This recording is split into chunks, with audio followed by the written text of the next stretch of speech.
Hello, hello. Big love to everyone out there. Let's just give people a couple of minutes so they can join in. Sounds good.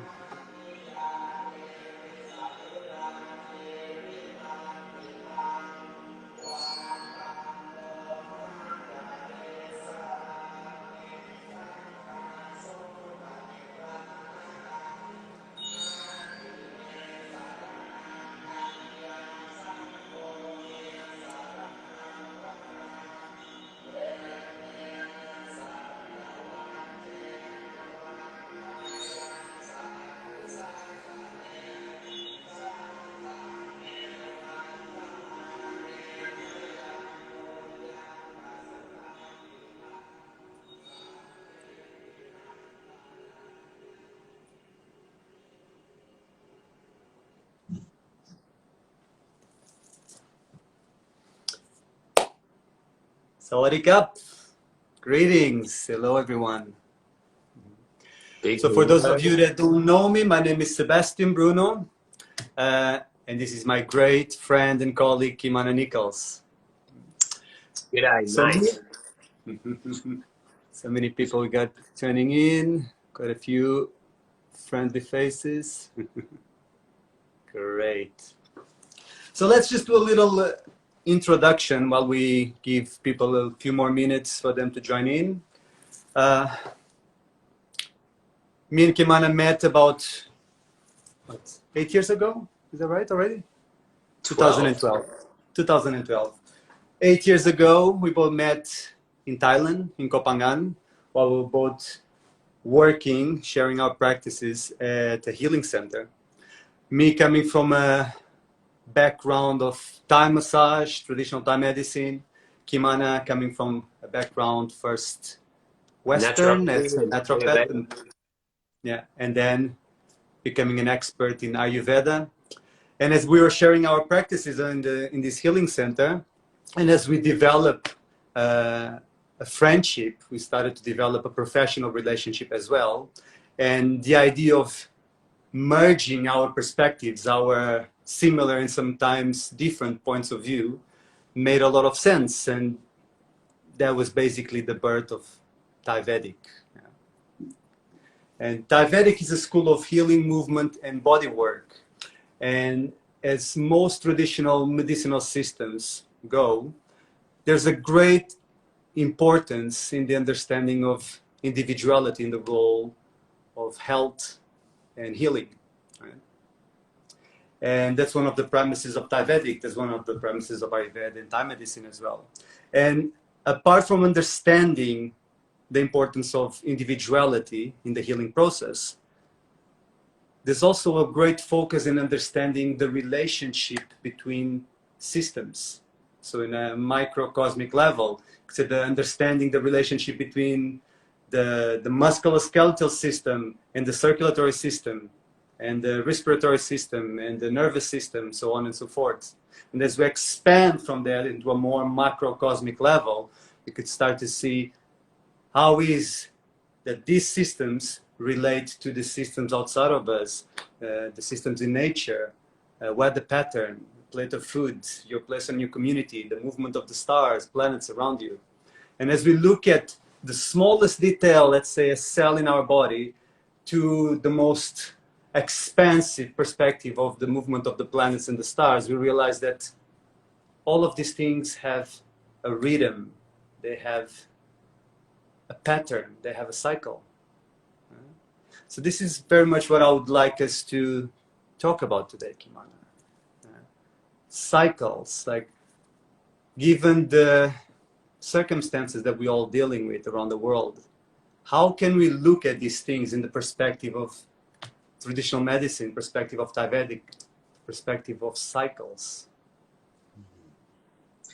Yeah, so all of life ebbs and flows in these great cycles. And we can see them on small cycles from our daily cycle to bigger cycles like the year. And in these times of COVID, sometimes we need to look at an even bigger cycle beyond our yearly seasonal cycle. And we're going to talk just a moment on astrology and an understanding of Ketu. Ketu is a shadow planet. And we're in a period where this Ketu is really strong. It became very strong in January this year, and it'll finish up its strong period in just a few days. I think it's like 23rd of September.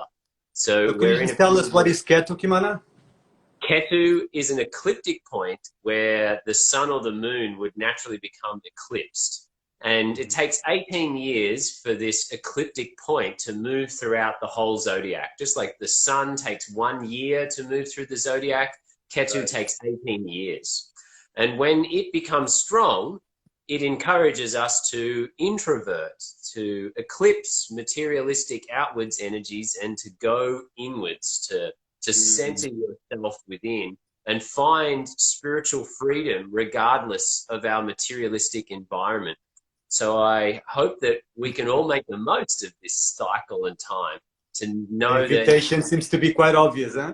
the invitation is very obvious from the universe. It's not the time to be pushing outwards with all of our energy. It's the time to take advantage and draw inwards. See how we can evolve ourselves spiritually. We're living in serious times, and this is the time to evolve inwards. And from that place of power where we draw inwards, we're then more able to draw back out again. We're moving into our desires, into our actions upon the world, how we want to influence the world. So we at ThaiVedic have been making the most of that. We've been drawing inwards and working on projects within our own spiritual growth and our own ability to then draw that back out again to you, to offer that to the world. It's so interesting how these cycles and these patterns are so evident if we just look out at nature and take a moment to just observe them. There's nothing natural in a flower just blossoming. The flower also closes, withdraws. There's nothing natural in just inhaling. You also need to exhale. There's nothing natural in just expanding. There's a need for a contraction, and it is in this pulse that life and creation takes place. And yet it seems that we have created this notion, this belief system, this society that is really strongly rewarding, promoting in a behavior that feels that it's constantly driven on infinite expansion. Get out there, exponential growth, produce more, achieve more, go, go, go. And we see how most people are really struggling with this natural invitation from life, nature, COVID, whatever you want to call it, this invitation to actually draw in, go back home, slow down, take it easy. So perhaps instead of looking at this as a tragedy, to just look at it as you so well suggested, this is just a natural cycle of life. Yeah, just like a wonderful winter. We draw in for the winter. And yet now, if you live in a country that experiences winter, you're probably going to work at a similar time in the summer than you do in the winter. And really understanding that principle, making the most of it, starting to adjust our life to be able to respond to these ebbs and flows, these natural messages from creation, allows our body mind to both be in the best health, yet also to be supported by that current. It's like waking up at sunrise. You're supported to have a bright day compared to waking up 5 hours before the sunrise or 5 hours after it. You don't have that same current that you're able to float with. And that's okay. Yeah. So what have you been doing yourself in terms of your ThaiVedic practice and these introverted times? How have you been following that invitation and that energy? For the most part, I've been looking at what are the things that I need to complete on, what are projects that I really need to go, let's settle that through and complete, let's draw back in, let's not work on new growths and complete. So that's been building a little bit of a sanctuary, a home where I am here, a bit of gardening projects to be able to complete things that I've already started. And also it's been offerings for ThaiVedic. I did an Essentials of Ayurvedic Nutrition webinar for people, drawing in knowledge that I already had and putting that into an online resource so people are able to use that course in the future.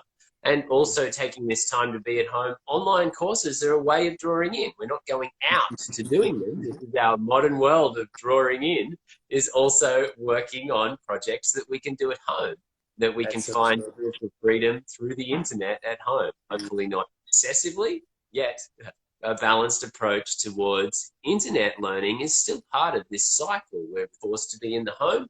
We don't need to be in a Vipassana meditation for 2 weeks constantly. We can enjoy that introverted state and absorb some wisdom too. So I've been working on this How to Balance Vata series, 14-part series on balancing the most important dosha, Vata, that influences the nervous system. They've been some of the main ways I've been working on it. In my immediate self-practice, it's been more taking advantage of that daily cycle. I'm so in love with the Ayurvedic daily time clock and making the most of our day by resting a bit in the afternoon, going to bed before 10 to enhance our immune system, up in the morning doing some lymph pumping exercise to get my fluids moving, the immune system active, and a little bit of citrus each afternoon, 2 to 6 p.m. There's some great helpers that are really going to assist the body's natural immunity. We don't need to explain why immunity is also important. Great. Yeah, this has been quite similar for me as well. Someone that's been traveling relentless for the last decade, not spending more than 2 months in the same place. This has actually been quite a blessing to have the luxury to actually unpack my suitcase. This became such a luxury to be able to store my suitcase on top of the wardrobe and haven't touched it in months. It's been so grounding, so nurturing. Sure, I do miss the traveling and I miss the interacting with the people and students around the world, but noticing myself, the pattern of just expansion, moving outgoing, and the blessing that this situation has created and allowed for me to actually set roots a little bit. And this has been showing great positive impacts in my health, in my relationships. I've been spending a lot of time with my daughter, which has been absolutely priceless. It's been really good to create daily routines that, while traveling, are a bit more challenging. All the excuses that I used to tell myself that kept postponing practices and studies and things that I wanted to do, but would tell myself I didn't have the time to do so. Now I have the time.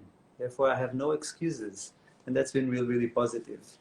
And on the note of online courses, me myself, as you know, had to go through a big personal challenge and sort of push myself a little bit out of my comfort zone and embrace this new reality that the online world is here to stay, and to start to acknowledge it as a vehicle and a platform that is also available, and it also has its positive sides. Because for many years, I struggled with the idea of presenting touch-based therapies on an online format. For me, I always had this idea, how can you possibly learn or teach touch from a video or a book? This has always been a strong idea. And with this situation and these new challenges, and seeing all our scheduled trainings canceled for the rest of the year, and all these students that had committed to spend some time with us and learn with us, I finally decided to tackle that limited belief that that's what it was. And I went ahead and created our first ThaiVedic bodywork online course. And it was beyond challenging for me to put myself out there in that way. And yet, a few months down the road, looking back, wow, the feedback, the response has been overwhelmingly positive.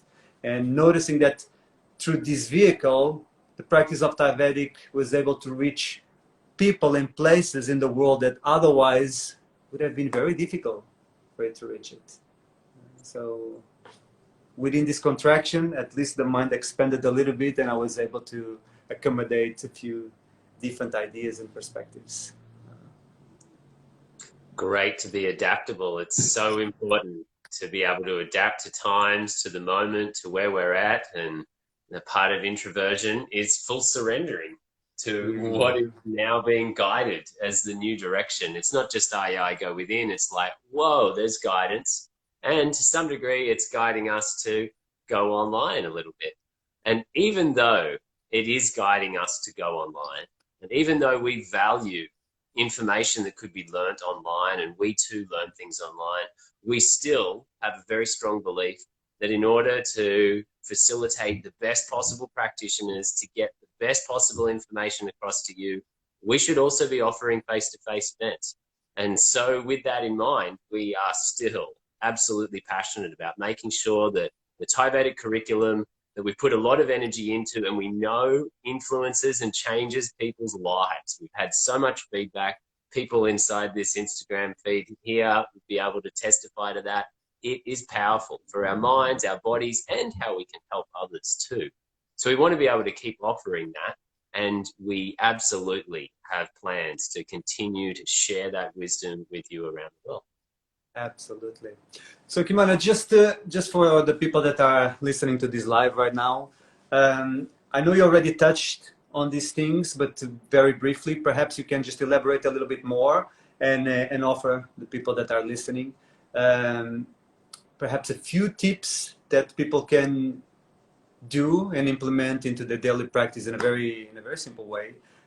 Things that they can do to support themselves, support the immune system, support their body, their mind, within this context of cycle. So perhaps just looking at the cycle of a day.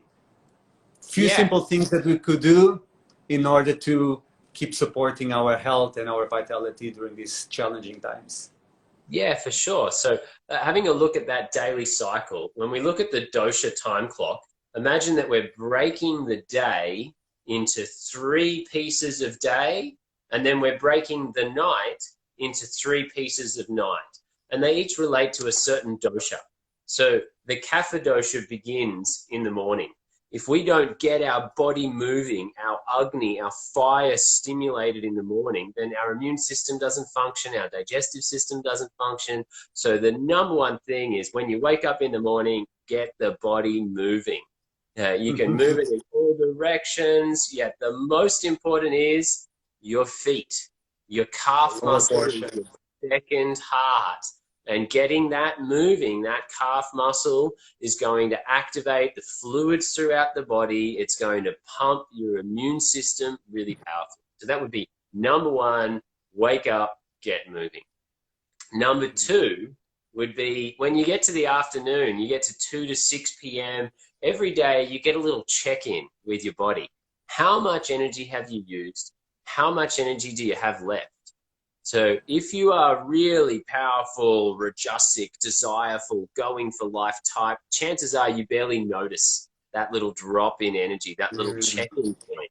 And then you'll just push a little bit harder. You'll use just resources, a bit of adrenaline, and you're like, no, we can do it, power on. Yet in reality, that's taxing the body continually. And one of the things it taxes is your immune system, your ability to stay active, to defend yourself well, and also to regulate your mind well, to make really wholesome decisions about what's beneficial for you is partly to do with how centered and stable your nervous system is. And it can't be that centered and stable when it's pumped on adrenaline and it's moving through. So just a little check in there, 2 to 6 p.m., give yourself some space. Do a few deep breath practices, maybe go into some green nature to just drop your nervous system down and check in and go, do I need just a little bit of horizontal time? It only needs to be 5, 20 minutes max. I'm not talking about going to sleep here. I'm just talking about laying flat, letting the body regulate its circulation without you having to be constantly pumping blood up towards the head to keep it active. Get horizontal. So good for your immune system, so good for your nervous system. And instead of constantly pulling on the body's resources, you'll be able to convert your prana from breath and from food into more stored resources again in that little afternoon. Don't underestimate the effectiveness of a power nap. Yeah, power nap, yoga nidra, get something to drop the energy in and recharge.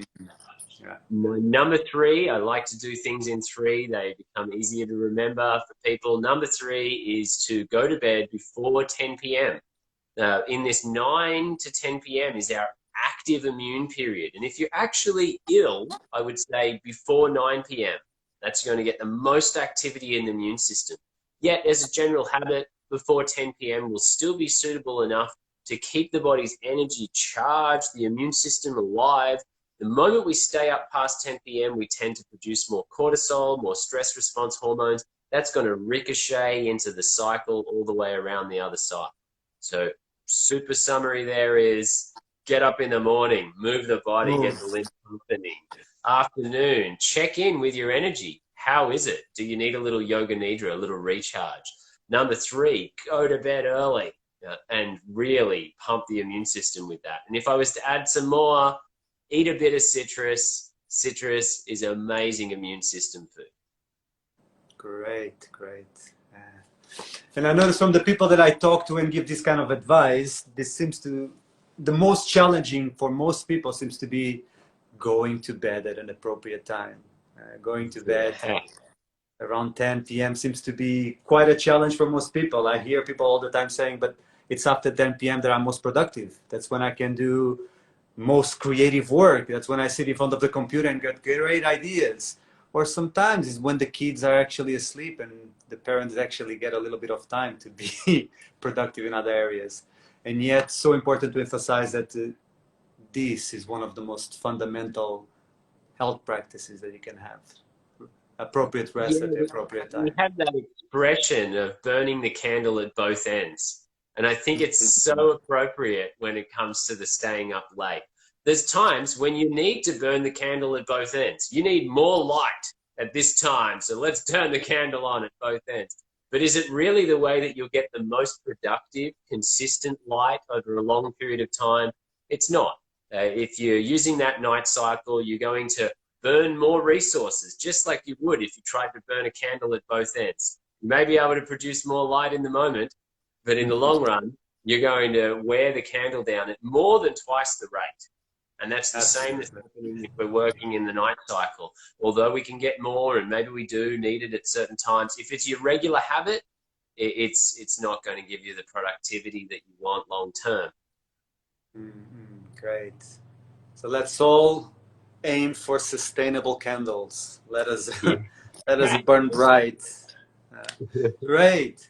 Shall we open for some possible questions? Let me just scroll through the comments. So those of you listening to us, if there's any question, any burning question that you have, now this would be a great time.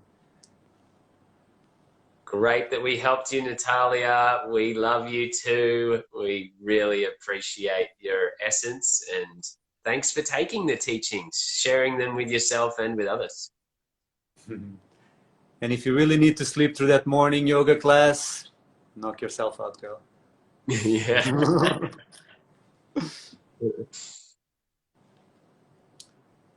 Tell us about ThaiVedic. Well, I guess we did that already in the beginning of the live. We did a little intro to ThaiVedic at the beginning. We'll do another little summary here. Basically, you know, bringing the best together from Ayurveda, traditional medicine, Chinese medicine, and modern systems of bodywork and yoga therapy to create an integrated system where we can use traditional medicine approaches that change our mind and rewire ourselves for unity while still integrating really good, brand new healing modalities.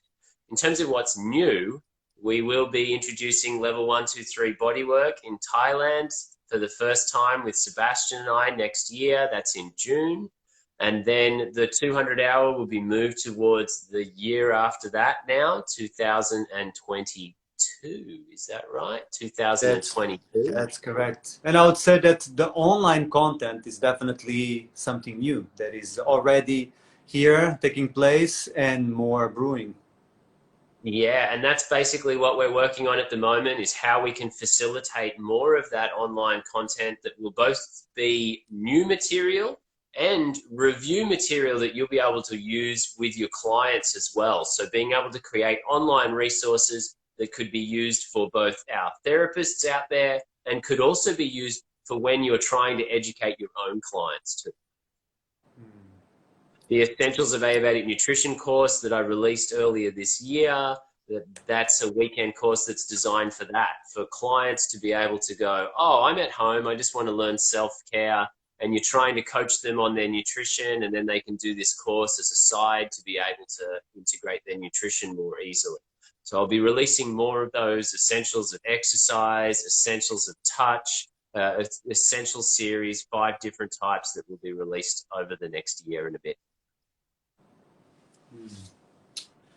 If you're planning to do some ThaiVedic live demonstrations, sure, why not? Maybe we put that up to a vote, and if there's enough enough emoticons popping up, yes, we might. Yeah.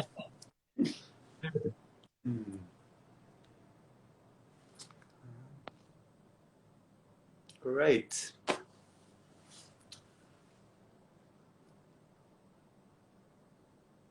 Natalia says, everything I learned at the level 3 course helped me survive the lockdown on my own. Lots of self-ThaiVedic treatments. Absolutely. Yeah. Well done. Very happy to hear that. Yeah, awesome to hear. Dharma to the self first, and then we can share it out from there.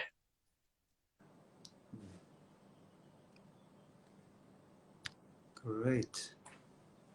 All right. Well, it seems if you don't have any more questions, the invitation is first, go in, withdraw, follow the natural invitation of the cycle of nature, and stay in touch. Follow us here on Instagram, on Facebook. You can check our website, ThaiVedic.com, for online programs, new updates, dates that are already released for future trainings and more to come. So do stay in touch, subscribe to our newsletter to get some information and some presents. Okay, we got one more question, Kimmana. How can ThaiVedic help if I'm alone? I think ThaiVedic helps whether you're alone, whether you're in partnership, whether you're surrounded in a city. ThaiVedic is giving us the tools to be able to go, what is the most appropriate action in this time, season, place, and individual? So if you're alone and you're feeling like you're struggling with being alone, then meditation practices within ThaiVedic could connect you to something bigger, or you could pick specific people that you want to relate with. As an example, I relate with Sebastian. He's one of my brothers. I relate with different people that then makes me feel I'm not alone. So there's lots of different solutions on how ThaiVedic could help with that. Maybe the bodywork aspect isn't going to be the thing that you bring up if you're alone. Yet there are lots of other connective aspects of ThaiVedic. And that's what we'd be looking at, connection-based practices. And they start in here. First, we get really connected to the self. And when that happens, we realize we're never really alone. And from being really connected, we're able to reach that energy out and connect with other aspects of ourself. That can happen whether you're at home. When I say the other aspects of a self, I consider Sebastian another aspect of myself. So I come from a centered space, connected with myself, and I move to another connection with myself. I know that's a little wishy-washy. It really depends on how alone is expressing for you. So I had to come up with an answer there to a question that I partly understand. Got a question for Barbara. What is the difference between intention and expectations? Swiss people are struggling on this point. I would say intention is very much a form of direction, and you need to start where you're at. So like Kimmana said, you sit in that self-centered space, see where you at, acknowledging where you at and what's happening in this reality of yours right here, right now. And then from that space, have a clear idea of which direction do you want to move towards. So it's really not about the destination, because that's where you place the expectation. That's where I want to get. That's what I want to feel when I get there. But if you just have that intention of this is where I'm at and that's the direction that I want to take, then you're really focusing on the important thing, which is the journey itself, the process itself. That's what life is. Life is a process. Life is a journey. It's not really about the destination. So intention is actually, it can be free from expectation. Just the intention to move in a certain direction and then to be open to whatever the process unfolds. And as you get to that particular intention, your intention might have changed. And you're now set on a new course. I don't know if that was very clear to you, but that's how it makes sense to me. Would you add something to that, Kimmana? It totally makes sense to me. I really like that. I'd like to bring it back to the Brahma Viharas here, the Thai understandings on how we can operate in the best relationship with our environment. And I think one of the first ones, metta, loving kindness, or sometimes just translated as kindness, is an intention. It's putting out an intention of how I would like to operate in the world. It doesn't mean that I am expected to operate that, or that I expect myself to always operate with those principles. I intend to. I hope towards. It's like aiming an arrow. I don't necessarily expect that I'm going to hit the target, but I'd love to. I'm going to do my best to hit that target with my arrow. With loving kindness. Yeah, with loving kindness. I'm going from a loving kindness to an arrow, yeah. I was aiming at a target board here. I wasn't aiming at a loving animal here. Yeah, I have that intention, a loving kindness, and yet our last of the Brahma Viharas is equanimity. And it's even though I fully aspire to be loving and kind to others, I fully need to accept and be in equanimity of where I am at, what shows up, what actually happens, where does the arrow land, how did my words come out. I hoped that it was fully in loving kindness, and yet sometimes I fell short, and sometimes my humanness came up, and then I have equanimity, and I'm able to surrender to what the moment arises. So I think they're the clear differences. Is an expectation means I believe this will be the outcome, whereas an intention is or more. I want. I want that to be the outcome. To be the outcome. And intention is more, I aspire to this possibility. This is the direction I would like to move towards, and let's see where it lands. Exactly. So while one creates a lot of openness, the other one is very limited in its possible outcome. And if the outcome is different, it's a perfect formula for dukkha, suffering, dissatisfaction. I hope that was good enough answer for you, dear Barbara. All right. Cool. Brother, great to see you. Likewise, yeah. Thank you so much for joining in. This is going to be something that we're going to aim or aspire to do a lot more frequently. This is the whole idea behind this concept of the hashtag throwback ThaiVedic. So for the Instagram world people, most of you are probably familiar with the hashtag Throwback Thursday, right? Do you know? Are you familiar with this, Kimmana? Oh no, this is my first Instagram live. Okay. I know someone as knowledgeable as Kimmana, even him has his flaws and he doesn't know what Throwback Thursday is. So this is one of the most popular hashtags where people on Thursdays decided to just share a photo of something that happened in the past. Here's a picture for me in a bikini in the summer of '69. So that's the hashtag Throwback Thursday. And we decided to create this concept with the Throwback ThaiVedic because even though the state of affairs in the world right now is limiting our ability to travel and to gather as we've been doing over the past few years, even canceling so many of our events that were planned, it doesn't mean that we are not still operating and studying and growing and evolving. And a good way for us to understand where we're at and where we're going is sometimes to just take a little look back and see where we came from. So yes, to live in the moment, but every now and then to just look at this beautiful path that lies behind us and to rejoice in some of the memories that we created together. So the Throwback ThaiVedic is going to be very much about bringing back those memories so they keep this moment present and alive. And so may we keep on watering the intention of moving forward. Sounds great to me. So stay tuned. Much love.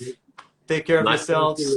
Move in the morning, citrus in the afternoon, and go to bed before 10. Right? All right, wonderful people. To be continued.